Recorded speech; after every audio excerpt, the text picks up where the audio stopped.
dulu dari cendekiawan. Sebab yang kita berikan kepada pembaca adalah pemikiran kita tentang apa arti hidup. Bahwa pemikiran kita harus berbeda dengan orang lain, dengan pesantren orang lain, baru kita menjadi otentik, bukan orisinil. Ya, otentik itu milik kita. So, bukan orisinil. Kalau orisinil itu tidak ada orisinil di bawah langit itu, yang tapi ada otentik karya sastra. Ya. Jadi kalau kita tidak memberikan itu kepada pembaca, ya pembaca juga tidak mendapat apa-apa dari karya sastra kita. Jadi jawabnya kita harus menjadi cendekiawan. Cendekiawan terlebih dulu. Ya. Nah, kalau mau jadi pengalaman juga nggak apa-apa. Tidak apa-apa. Ya silakan masnya.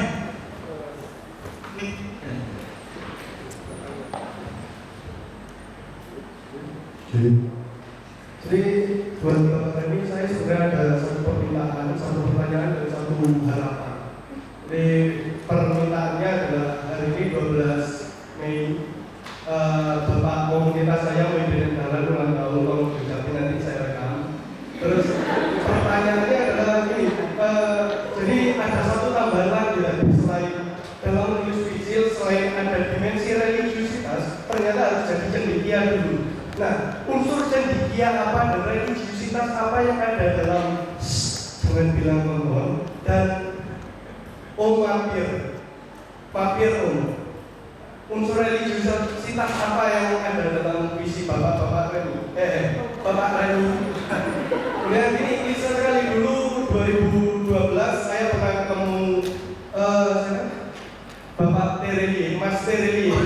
Jadi waktu itu saya bukan berhadiah, juga sama seperti ini keadaannya, saya bawa buku satu tas, minta tanda tangan ke dia. Terus di akhir acara ada sesi tanda tangan, saya minta, Mas, tolong dong ditanda tangan dan dikasih quote apa kayak. Terus dia bilang, itu satu buku isinya quote semua. Dia bilang kayak gitu, betapa sakit hatinya saya. Saya minta Bapak Remi bisa saja di cara menulis yang bagus, karena sekarang saya juga dalam proyek menulis novel. Terus harapan saya ini Bapak Remi begitu berani gitu loh, bilang si tadi kalau nggak salah saya nyatet Armin Pani. Terus di kesempatan yang lalu di video-video YouTube Bapak Remi bilang 8 lagunya Bapak SBY itu plagiat. Saya rasa sudah waktunya Bapak Remi untuk jadi kritikus sastra ya. Pengetahuan sastranya luar biasa. Saya menunggu itu harapan saya. Saya menunggu Bapak Remi yang isinya kritik sastra, karena Saud bilang kita kekurangan kritikus sastra. Udah, itu aja Pak. Ya. Sama sekali saya tidak berminat jadi kritikus sastra.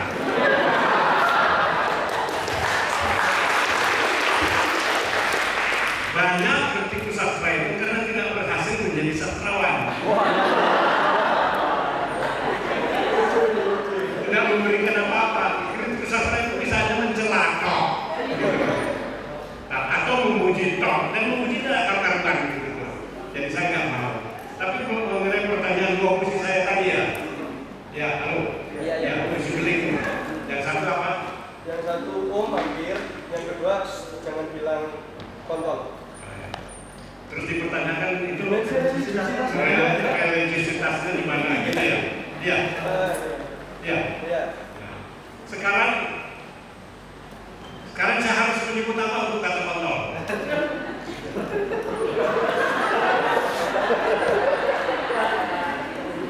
Itu karunia ilahi kata kontol itu.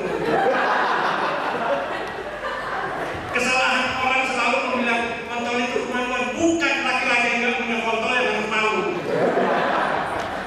Itu kebanggaan.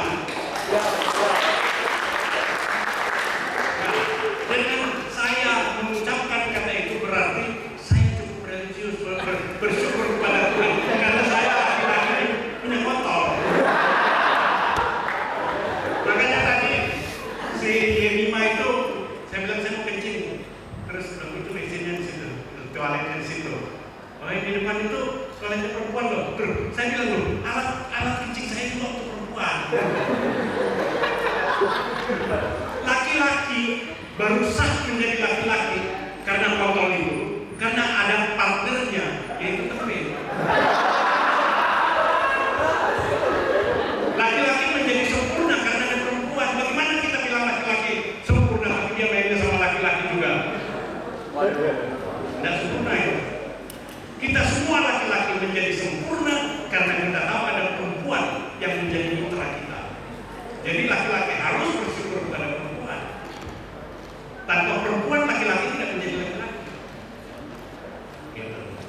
oh mampir om, ya itu di kompleks pelacuran itu pelacur itu kalau mengajak orang ngamar itu kan pertanyaan seruan itu, oh mampir om katanya.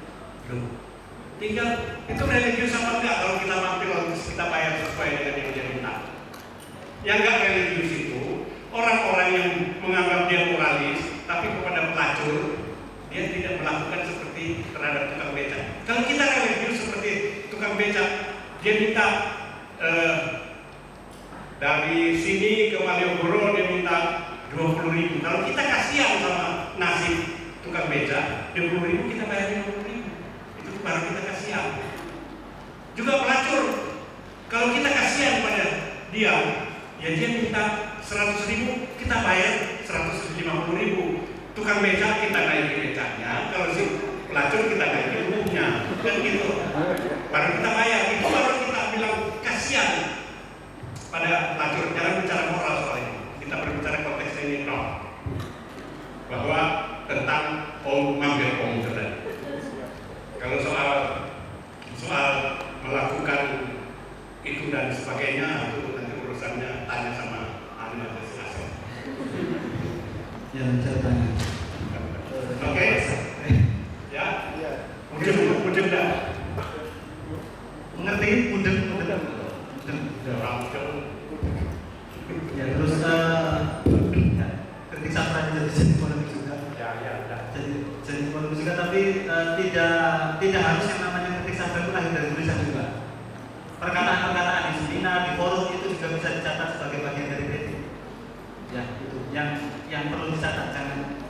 Jangan mengkritik tapi harus tulis yang memang itu lebih baik. Apalagi di kritik akademik, tapi untuk kritik sastra secara umum, baik di forum yang hanya lisan juga itu bisa dicatat sebagai kritik sastra. Dan banyak sekali justru perkembangan sastra Indonesia itu mengalami kritik yang ada di ruang-ruang seminar, ruang-ruang diskusi daripada ruang baca. Ya karena mungkin tadi seperti kata Pak Reni, sastrawan kita masih kurang daya bacanya, daya tahan bacanya masih sebagian besar. Ya lainnya ada yang lainnya masih 10 menit, 25 menit lagi. Satu, oke silakan langsung aja. Linknya mas, biar kedengeran. Satu-satu ya, mas saya bagi itu nanti ya. Oh ya udah, ini dulu nggak apa ya, nggak apa, masih panjang waktunya. Oke silakan. Ya, selamat siang Pak Reni. Saya Bagus dari Video DM Jurusan Sejarah. Ada beberapa hal yang mungkin ingin saya tanyakan kepada Pak Reni. Yang pertama berkenaan dengan tadi Pak Reni menyinggung tentang bagaimana menghadirkan sastra yang tidak misalkan mengcopy paste atau memperagakan pemikiran orang lain entah itu barat atau timur. Berarti saya di sini hanya ingin menanyakan, berarti Pak Reni di sini semacam ingin mengajak menggali identitas kebangsaan Indonesia yang Pak Reni juga sendiri bilang bahwa bangsa Indonesia itu ya dari dulu Indo, atau seperti apa? Atau prosesnya seperti apa yang kemudian disebutkan di Soviet dulu tentang realisme sosialis atau seperti apa? Nah itu yang pertama. Terus yang kedua berkenaan dengan ketika pengarang ataupun sastrawan membuat karya sastra, dia itu kan harus lepas dari misalkan pemikiran apa biar tidak memperagakan, ibaratnya ada pengolahan pemikiran di situ. Tapi pada faktanya kemudian sastra kita entah ini sampai sekarang ya warisan baru atau apa, kemudian kayak semacam ada dua kubu yang bertengkar, yang satu ikutnya adalah sosialis, yang satunya misalkan debu, salah satunya asal serang, salah satunya masing-masing kemudian unjuk gigi mana yang terbaik. Nah ini seperti kita harus seperti apa dulu. Nah terus selanjutnya berkaitan dengan sastra lagi, ketika pengarang bahwa sastra itu harus Pak Reni bilang dia menyentuh sisi religiositas, dia mesti harus bisa dipahami, otomatis biar ada semacam tanggung jawab untuk memberikan pencerahan kepada pembaca. Tapi bagaimana dengan misalkan katakanlah saya mungkin misalkan beri proposalnya Habis Zamana yang adanya barcode, semuanya barcode. Saya sendiri pun sebagai pembaca saya nggak bisa untuk memahami itu dulu. Apakah salah saya atau misalkan apakah kurangnya Pak Habis Zamana atau seperti apa, saya tidak tahu. Itu aja. Terima kasih.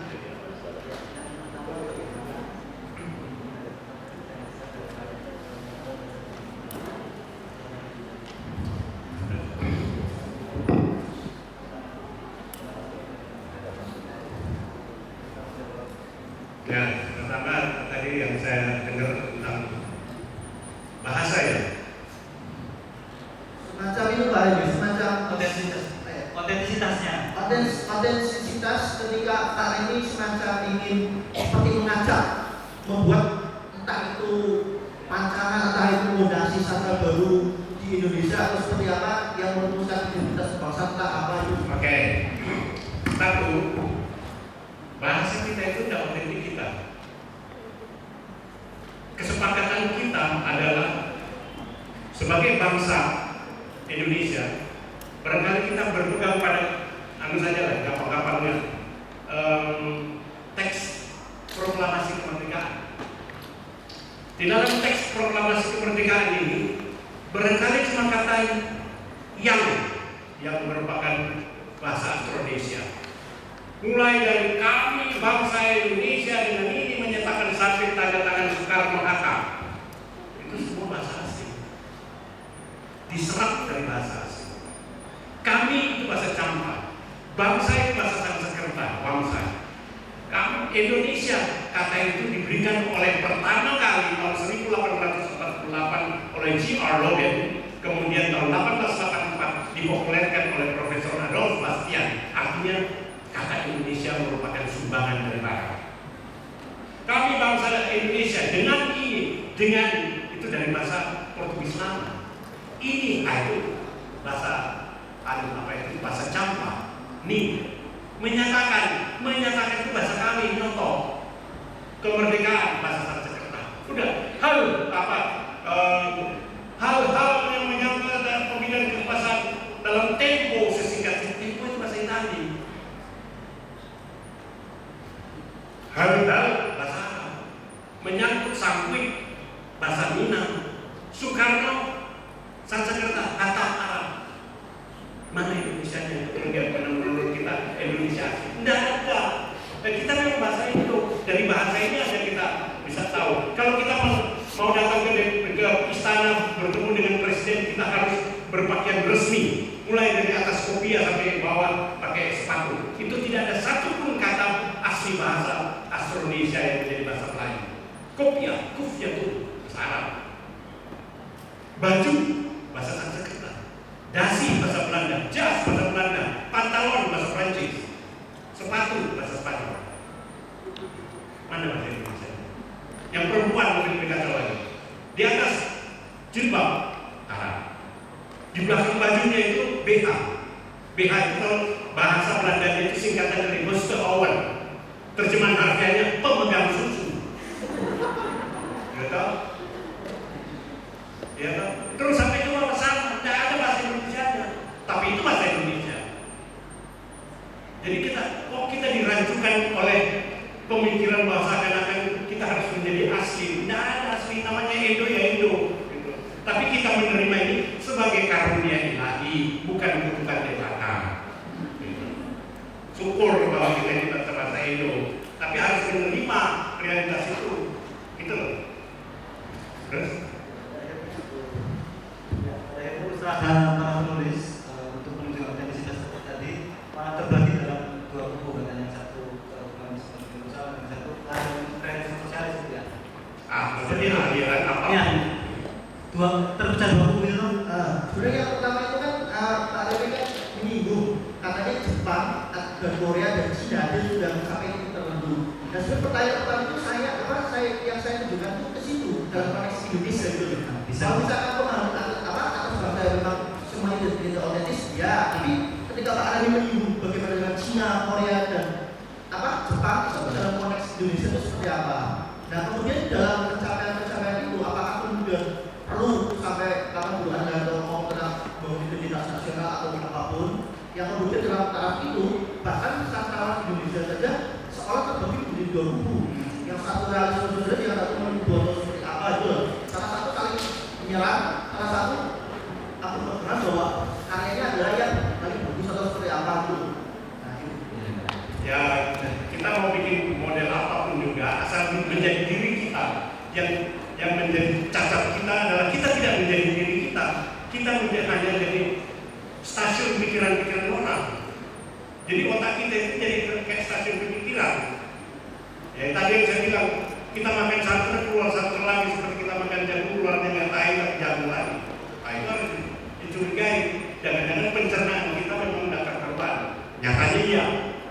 Kalau saya mau memberi contoh Cina itu dari zaman sebelum Masehi sampai sekarang tetap Cina loh. Tetap Cina. Dia tetap identitasnya jelas. Begitu juga Jepang. Jepang memang ada dipengaruhi oleh Buddha, tapi dia menjadi Buddha Jepang, Zen Buddhisme itu. Nah, kita lihat penyair-penyair Jepang yang berkeyakinan Zen Buddhisme, dia tetap jadi orang Jepang. Gitu. Nah kita enggak, kita gaduh-gaduh semuanya. Kesalahannya di situ. Nah, bukan kok masalah dia mau jadi humanisme universal atau dia menjadi realisme sosial seperti itu. Enggak soal menjadi apapun juga. Tapi yang saya bilang, saya harus menjadi diri dia. Saya mencoba menjadi diri saya. Gitu. Karya Namaku Matahari itu saya rasa saya menjadi diri saya. Dan itu karya itu sudah 6 tahun lalu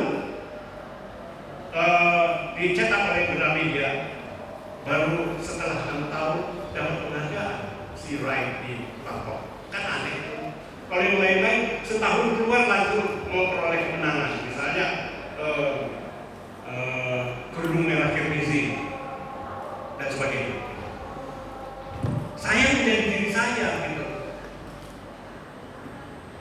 Makanya kalau saya mengirim tulisan ke media karena diminta oleh media, syarat saya jangan ubah ejaan saya. Sebab kalau mengubah ejaan saya berarti kalian memperbaiki saya.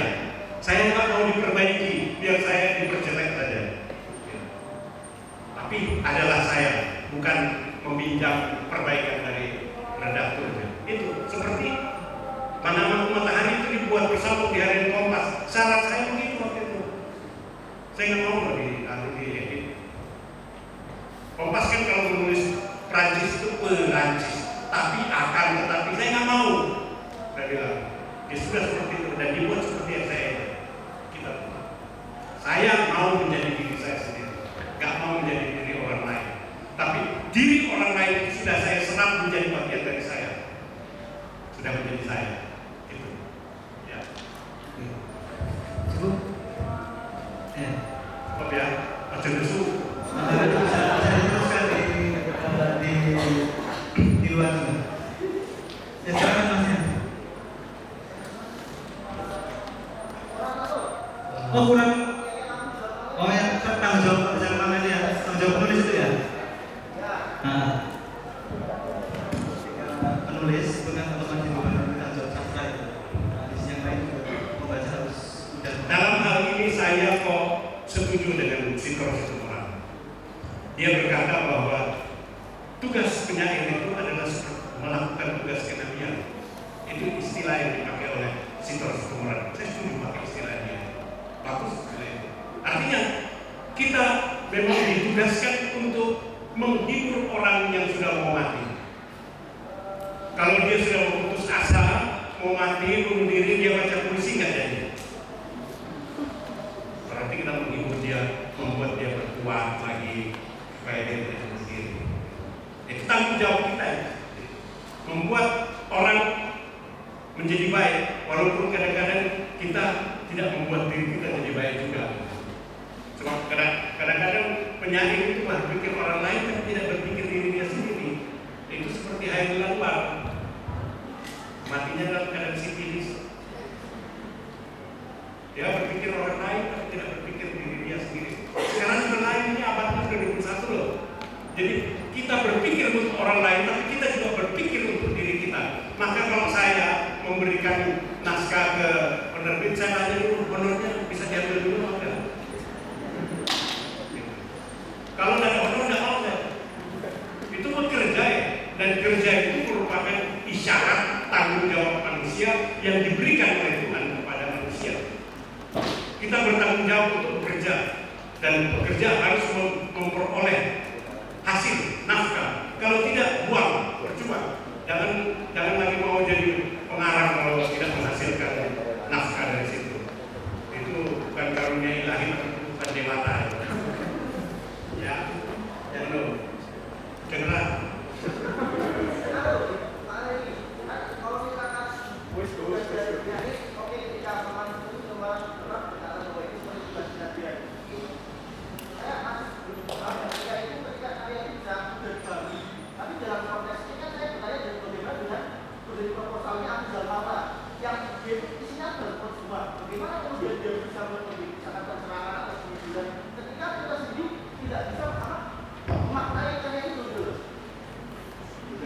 Pertanyaan tentang karya yang ada dalam berlian proposal itu. Oh ya, gini loh. Saya itu yang kayak begitu itu saya sudah harus bilang sama Afif Salman, kamu itu orang lain itu masalah sulit itu diterangkan dengan bahasa mudah. Kamu nggak masalah yang gampang kamu terangkan dengan bahasa sulit.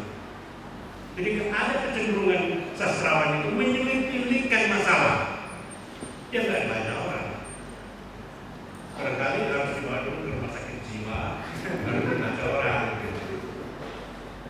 Nah, seperti itu. Jadi saya rasa ya tanggung jawab kita supaya dibaca, bukan supaya tidak dibaca.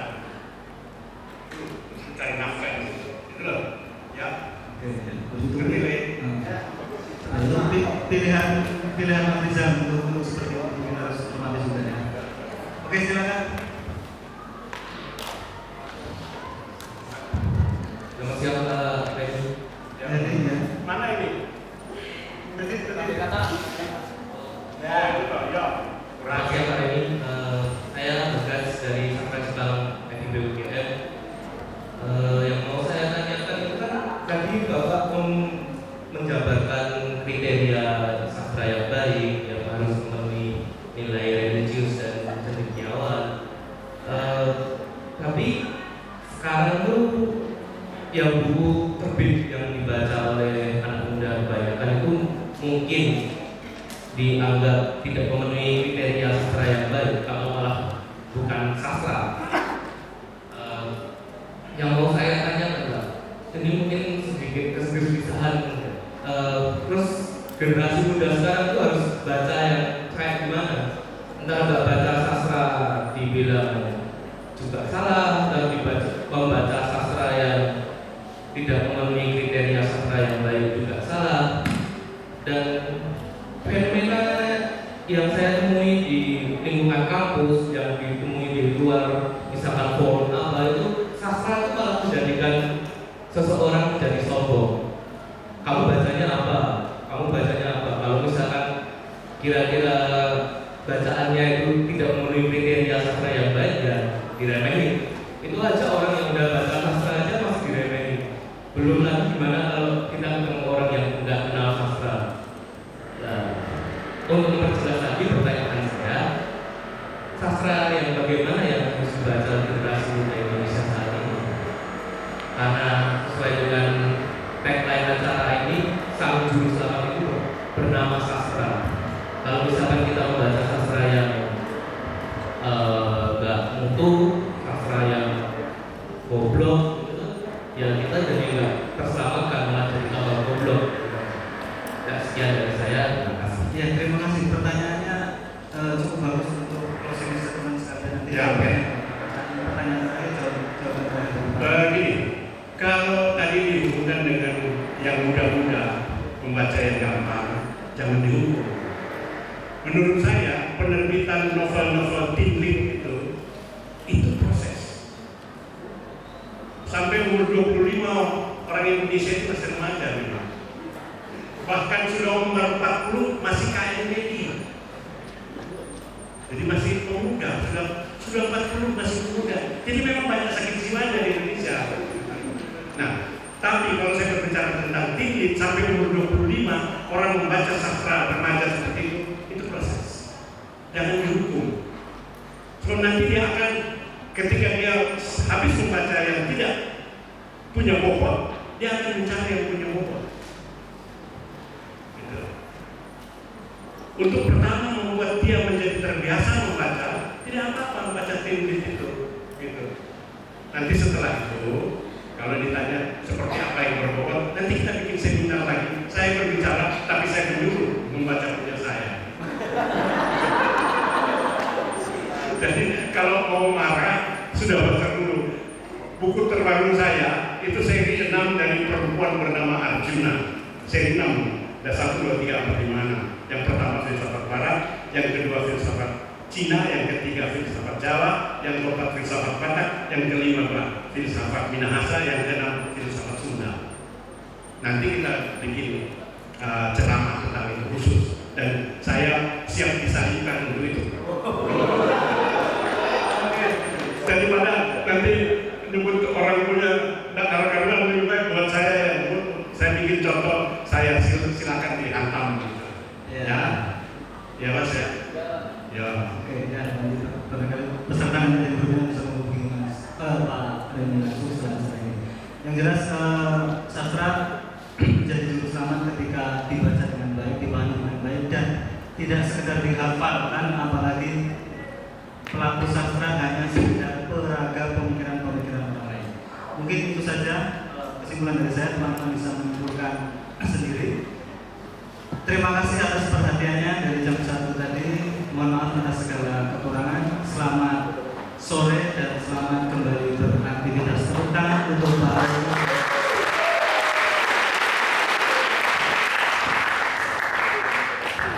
Baiklah.